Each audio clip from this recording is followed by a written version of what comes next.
महाराष्ट्र माझा, प्रत्येक गावातून आणि प्रत्येक जिल्ह्यातून थेट तुमच्यापर्यंत। हा कार्यक्रम 15 वर्ष बघतो, मला काही नवीन नाही। ते कधी होतो, कधी पैसे तुमच्या खात्यात जातात हे काय आम्हाला माहित नाही। घ्या टायमाला आम्ही असा ठरवला, तुम्हाला सगळ्यांना लोकांना बोलून तुमचा आमचा परिचय होऊन तुमच्यापर्यंत ते जात आहे का नाही जात हे आम्हाला बघा।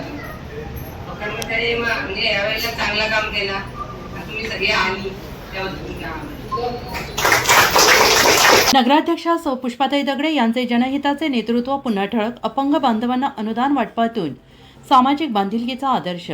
कर्जत नगर परिषदेत नगराध्यक्षा सौ पुष्पाताई हरिश्चंद्र दगडे यांच्या नेतृत्वाखाली सामाजिक बांधिलकी जपत एक अत्यंत स्तुत्य, संवेदनशील आणि जनहिताचा उपक्रम यशस्वीपणे राबवण्यात आला।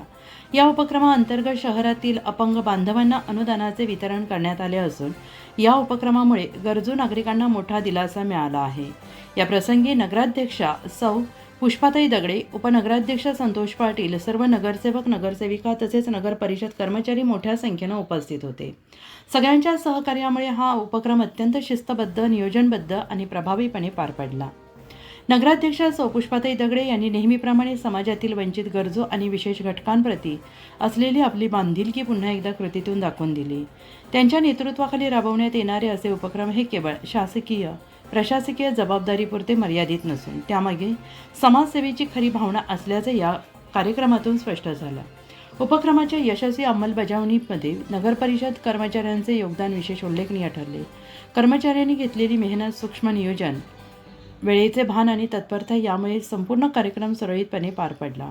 अशा प्रकारचे सामाजिक उपक्रम हे केवळ आर्थिक मदत देणारे नसून समाजात आपुलकी, संवेदनशीलता, सहकार्य आणि एकोप्याचा संदेश देणारे ठरतात।